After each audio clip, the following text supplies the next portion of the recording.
నమస్కారం. ఓం గం గణపతయే నమః. స్వర్ణలక్ష్మీ నమస్తే అస్తు. పరబ్రహ్మ స్వరూపిణి రాజ్యం దేహి ధనం దేహి సర్వకామాంచ దేహి మే. అందరికీ స్వర్ణలక్ష్మి అమ్మవారు ఎప్పుడు ప్రతి నిమిషం సంతోషంగా ఉండే విధంగా, చక్కగా నవ్వుతూ ఉండే విధంగా, ఆనందభరితంగా ఉండే విధంగా మనల్ని అందరినీ అనుగ్రహించాలని, అంతేకాకుండా మనందరికీ రాజ్యాధికారం ఉండే విధంగా అనుగ్రహించాలని, అమ్మవారు మనందరికీ సమృద్ధిగా ధనం ఇవ్వాలని, అంతేకాకుండా ప్రతి ఒక్కళ్ళకి వాళ్ళ మనసులో ఉన్న కోరిక తక్షణమే నెరవేర్చే విధంగా అమ్మవారికి మనకు ఆశీర్వాదం ఉండాలని చెప్పేసి కోరుకుంటూ ముందుకెళ్దాం. ఈ రోజు మనం చెప్పుకోబోయే విషయం ఏంటంటే, కుజుడు వచ్చేటప్పటికి మిథున రాశిలో ప్రవేశిస్తున్నాడు. ఆగస్టు 2వ తారీఖు నుంచి సెప్టెంబర్ 18th వరకు వాళ్ళు ఆ మిథున రాశిలోనే ఉండటం జరుగుతూ ఉంటుంది. తద్వారా 12 రాశుల వారికి చాలా విషయాల్లో అనేక రకాలైన మార్పులు చేర్పులు వచ్చే అవకాశం ఎక్కువగా ఉంటుంది. కొంతమంది అనుకూలంగా ఉంటుంది, కొంతమందికి వచ్చేటప్పుడు ప్రతికూలంగా ఉంటుంది, కొంతమందికి కొంచెం ఇబ్బంది పెట్టే విధంగా ఉంటుందని తెలుసుకోవాలి. కుజుడు వచ్చేటప్పటికి ధైర్యానికి, పరాక్రమానికి, హీరోయిజానికి సంబంధించిన గ్రహము. కుజుడు వచ్చేటప్పటికి ఎనర్జీ, స్ట్రెంగ్త్, ఇనిషియేటివ్ అనే పనికి ముందుకెళ్ళాలని దానికి సంబంధించిన గ్రహము. యంగర్ బ్రదర్స్ సిస్టర్స్ ఎవరంటే వాళ్ళకి సంబంధించిన గ్రహము. అంతేకాకుండా మోస్ట్ ఇంపార్టెంట్, కుజుడుని భూమి పుత్ర అంటారు. అంటే ల్యాండ్స్, ప్రాపర్టీస్, బిల్డింగ్, కన్స్ట్రక్షన్ వీటికి సంబంధించిన గ్రహం. కుజుడు వచ్చేటప్పటికి మిలిటరీ, పోలీస్, సైన్యాధ్యక్షులు ఇలాంటి వాటికి సంబంధించి, వెపన్స్కి సంబంధించిన గ్రహము. అలాగే కాకుండా కుజుడు వచ్చేటప్పటికి ఫైర్, హీట్, ఇంజనీరింగ్, టెక్నాలజీ, ఫోర్స్ని అప్లై చేసే ఇట్లాంటి పనులన్నిటి కూడా కుజుడికి సంబంధించిన గ్రహం. ఇలాంటి కుజుడు మిథున రాశిలో 45 రోజులు సుమారు ఉండటం వల్ల మిగతా 12 రాశుల వరకు ఎలా ఉందో మనం చూద్దాం. నమస్కారం. మనం వృషభ రాశి గనక చూస్తే దీని ప్రభావంతో ఎలా ఉండబోతుందంటే, వృషభ రాశి వారికి 2వ స్థానంలో ఈ యొక్క కుజుని యొక్క సంచారం జరుగుతూ ఉంటుంది. ఎప్పుడైతే 2వ స్థానంలో కుజుని యొక్క సంచారం జరుగుతుందో వాళ్ళకి ధనానికి సంబంధించిన వ్యవహారంలో కొంచెం ఇబ్బంది పడే అవకాశం ఎక్కువగా ఉంటుంది. దాచుకున్న ధనం, కూడబెట్టిన ధనం విషయంలో ఖర్చు పెట్టే అవకాశం ఎక్కువగా ఉంటుంది. ఫ్యామిలీకి సంబంధించిన వ్యవహారము, ఇంటి వాతావరణం అంతా కొంచెం డిస్టర్బ్ అయ్యే అవకాశం ఎక్కువగా ఉంటుంది. మాట్లాడే మాట చాలా కటువుగా ఉంటుందని చెప్పుకోవాలి.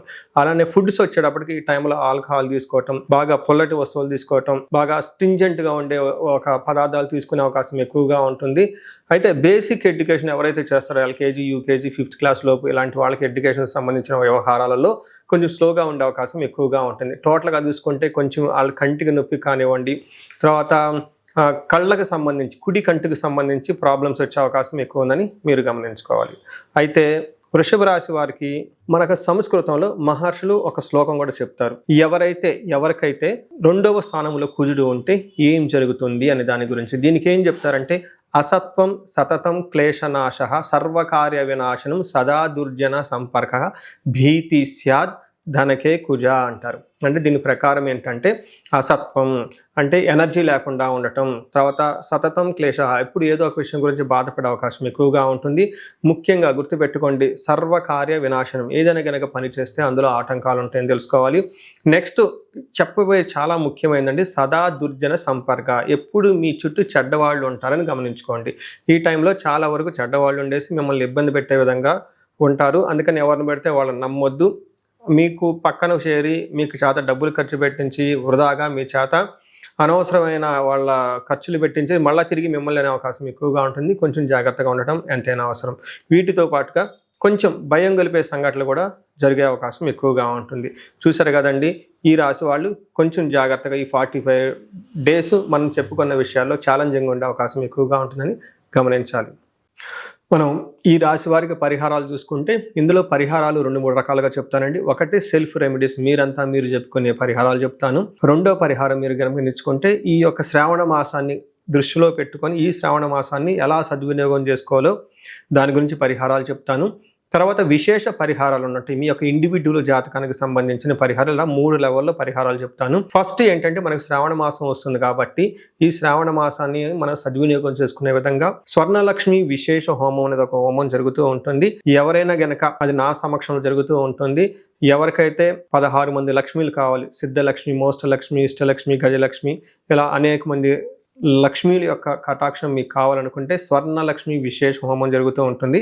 ఇక్కడ స్వర్ణలక్ష్మి అమ్మవారి దేనికి ప్రతీక అంటే, మీ యొక్క సంపదలకి విలువ పెరగటానికి స్వర్ణలక్ష్మి అంటారు. అంటే ఆల్రెడీ మనకు ఇల్లు ఉండొచ్చు, సంపాదన ఉండొచ్చు, పిల్లలు ఉండొచ్చు, అందరూ ఉండొచ్చు. అయితే వాటికి విలువ ఇంకా పెరగటానికి కావాల్సిన ఒక శక్తి అమ్మవారిని స్వర్ణలక్ష్మి అంటారు. ఈ యొక్క స్వర్ణలక్ష్మి విశేష పూజ చేయడం జరుగుతుంటుంది.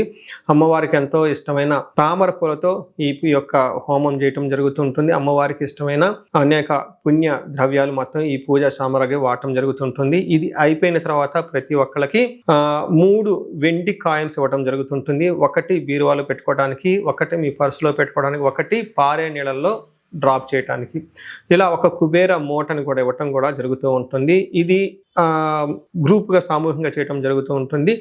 దీన్ని అందరూ సద్వినియోగం చేసుకోవాలని చెప్పేసి నేను కోరుకుంటున్నాను. నెక్స్ట్ రెమెడీస్, ఈ కుజుడికి సంబంధించిన ఇంట్లో చేసుకునే రెమెడీస్ ఏంటంటే, ఫస్ట్ కందులు 1 కేజీ దానం ఇవ్వగలిగితే చాలా బాగుంటుంది. సుబ్రహ్మణ్యేశ్వర స్వామి భుజంగ స్తోత్రం చదివితే ఇంకా చాలా బాగుంటుంది. ఎవరైనా గనక ఇంకా ఆంజనేయ స్వామి గుడికి వెళ్ళి మంగళవారం గనక ఆకు పూజతో గనక పూజ చేయించగలిగితే ఇంకా బాగుంటుంది. ఇవి సెల్ఫ్ రెమెడీస్ అని చెప్పుకోవచ్చు. విశేష రెమెడీస్ అన్ని కొన్ని ఉంటాయి. ఇవేంటంటే మీ యొక్క ఇండివిడ్యువల్గా జాతకంలో ఏదైనా గనక దోషాలున్నా, గ్రహశాంతులున్నా అవి ఒకసారి జాతక చక్రం చూపించుకుంటే బాగుంటుంది. ముఖ్యంగా ఎవరి వయసు అయితే 40 సంవత్సరాలు +or-5 ఇయర్స్ ఉండి, అంటే 35 to 45, 50 ఈ రేంజ్లో ఉండి సక్సెస్ఫుల్గా 10 ఇయర్స్ ట్రాక్ రికార్డ్, ఎడ్యుకేషన్ ఉండి, ప్రొఫెషనల్ ట్రాక్ రికార్డ్ ఉండి, అంతా బాగుండి ఎక్కడో కనుక లైఫ్లో మీకు ఆగిపోయారన్న ఒక ఫీలింగ్ వచ్చేసి ఉంటే దానికి కారణం మీకున్న శాపాలు యాక్టివేట్ అయ్యి ఉంటాయని గమనించుకోండి. దానికి కారణం మీ యొక్క జాతక చక్రంలో ఉన్న గ్రహాల యొక్క చెడు యొక్క దోషాలు మీ మీద ఉందని గమనించుకోవాలి. ఇలా మీకు అనిపిస్తే ఒక్కసారి ఇండివిడ్యువల్గా మీ యొక్క జాతక చక్రం చూపించుకొని తగు పరిహారాలు చేసుకోవాలని చెప్పేసి కోరుకుంటున్నాను. అందరూ ఇప్పుడు విధంగా స్వర్ణలక్ష్మి విశేష హోమంతో పాటు హెల్త్ బాగా లేకపోతే మృత్యుంజయ హోమము, ఆయుష హోమం చేయించుకోవటం, భార్యాభర్తలకు అన్యోన్య దాంపత్య పాశుపత హోమం చేయించుకోవటం, ఎలాంటి పరిష్కారాలను కానీ సరే రాహువుకి సంబంధించిన ఇలాంటివి ఉంటే చండీ హోమం చేయించుకోవటం చాలా ముఖ్యం అని చెప్పేసి నేను కోరుకుంటున్నాను. మీ అందరికీ అష్టైశ్వర్యాలు కలగాలని, భోగభాగ్యాలు కలగాలని చెప్పేసి నేను కోరుకుంటున్నాను. నమస్కారం.